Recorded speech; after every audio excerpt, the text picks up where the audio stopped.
Hello and welcome to another Mr. Carter Science Special. In this video we'll be continuing to look at non-communicable diseases, and in this case the links between smoking and the risk of diseases such as lung cancer and emphysema. We'll begin by just recapping the different parts of the respiratory system, also known as the breathing system. We have the ribs here, these little circles that I shall colour in here, and the ribs are joined by the intercostal rib muscles, which are found in between the ribs. It's those intercostal rib muscles that you enjoy eating when you go out to have beef ribs at a barbecue restaurant. We have the diaphragm at the bottom underneath the lungs, and it's the intercostal rib muscles and the diaphragm that work together to allow you to breathe in and breathe out. When you do breathe in, the air will enter through the trachea here, and then the air will split and go down the left or the right bronchi or bronchus.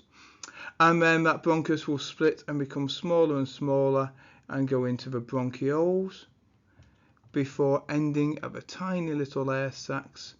We've got a number here known as alveoli. So I'm going to show you a video here of two different lungs so that you can understand the idea of the lung capacity and the volumes of the lungs and how much air they will hold. On the right we have the lungs of somebody who is a non-smoker, and on the left the lungs of somebody who is a smoker. Now the teacher in this particular video is going to hook up the lungs to a pump, as you can see here, and she is pumping in air, and you can see that the lungs inflate nicely. They are pink, they are healthy, and they can almost fill the container that they are in. However, when this woman hooks up the same pump to the lungs from a smoker, you can see the lung on the left there barely inflates at all, and the one on the right is only inflating in the upper sections. There's a much smaller volume of air being able to get into the lungs. So that's clearly going to cause you some breathing issues if you are a smoker and those are your lungs.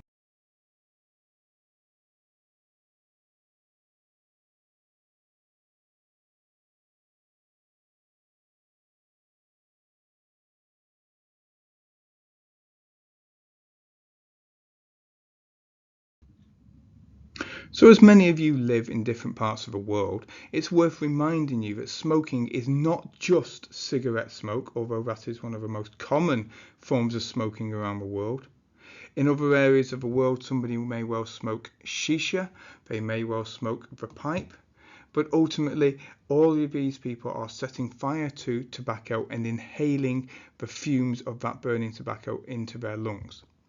So what kind of things are contained within this burning? So what kind of chemicals are found in cigarette smoke? Well, in cigarette smoke there's nearly 400 different types of chemicals, including butane, lighter fluid, stearic acid found in candle wax. We've got things like ammonia, also known as toilet cleaner, arsenic, which is a poison, methanol found in rocket fuel, and the main three chemicals that we're going to concentrate on today are carbon monoxide, nicotine and tar.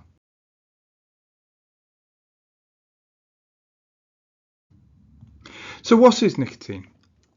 Well, nicotine is an addictive substance that raises blood pressure, narrows the arteries and causes high blood pressure. This can lead to blood clots and heart disease.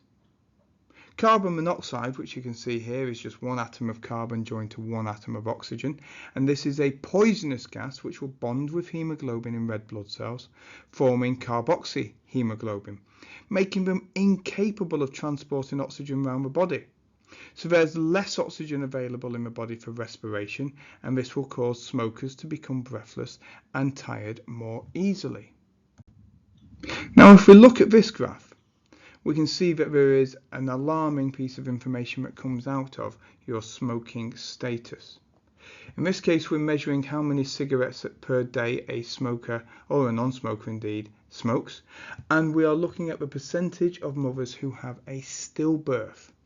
Now, if those mothers were non-smokers, only 3.6% of non-smoking mothers will be at risk of a stillbirth. But as the number of cigarettes increases, you'll notice that the risk of stillbirths increases up to 8%. Now, that's clearly a correlation, but is there a causal mechanism? Well, unfortunately, yes, there is a causal mechanism. Nicotine can cross the placenta, and it has been linked to low birth weights and poor brain development. Carbon monoxide can cause less oxygen to be carried in the mother's blood, and this means less oxygen diffuses across the placenta to the fetus's blood. And this lack of oxygen can cause premature births, low birth weights, and stillbirths where the child is born but it is not alive. And the scientists estimate that 20% of the 3,500 stillbirths in the UK are due to smoking. That's 700 deaths that are preventable if the mother chooses not to smoke. So do not smoke whilst you are pregnant. The other chemical I wish to focus on in this video is tar. Tar destroys the cilia which line the trachea, the bronchus and the bronchioles, and this reduces the ability of the lungs to remove dirt and bacteria trapped in the mucus. This causes the smoker's cough and chronic bronchitis. Tar is one of over 60 carcinogens found in cigarettes. Tar will also damage the walls of the alveoli, reducing their surface area and causing COPD, chronic obstructive pulmonary disease, and a different disease known as emphysema. Tar is a carcinogen. It damages the DNA of lung cells and causes cancers, malignant tumours to develop in the lungs, throat, larynx and trachea. In this diagram here, you can see a YouTuber who has created a set of artificial lungs filled with white cotton buds, and then he has used those lungs to smoke 300 cigarettes, and you can see the disgusting build-up of tar within those cotton buds that would normally be trapped within the smoker's lungs. And again, you can see the tar here. Tar is a substance more commonly found in tarmac that lines most of the roads around the world. It is certainly not something that you wish to have inside your lungs. So one of those diseases I've just mentioned was emphysema, and here you can see two people who are both suffering from emphysema. Smoking will damage and destroy the walls of the alveoli. So if you looked at some healthy alveoli, as you can see here, you would have a very large surface area of alveoli walls, and it's in each of those walls where you would have gas exchange taking place and oxygen moving by diffusion from the air through the wall of the alveoli and into the blood to be carried by hemoglobin in the red blood cells. But if you have been smoking, then you have a much smaller surface area. The amount of walls in your alveoli has decreased dramatically. So this decreases the surface area of the alveoli, so less gas exchange takes place, less oxygen diffuses into the hemoglobin in the blood, there is less oxygen available for respiration, and less energy released in respiration. So if you suffer from emphysema, you feel tired all the time. And this is again a communicable disease, a non-communicable disease caused by people choosing to smoke and damage the walls of their alveoli. What about heart disease? Well, there is a large effect of smoking on the blood vessels.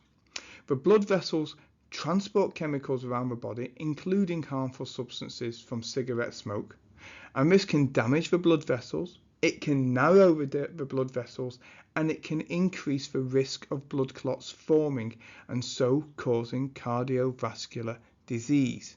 And you can see that in the diagrams I have here. you can see that the substances from tobacco are damaging the lining of the arterial wall. This allows fat to build up in the arterial wall at the site of damage, making the artery much narrower, so less blood is able to flow past this build-up of fat. And indeed, if the fat breaks out of the lining of the artery is damaged, then the fat and the red blood cells can cause a blood clot.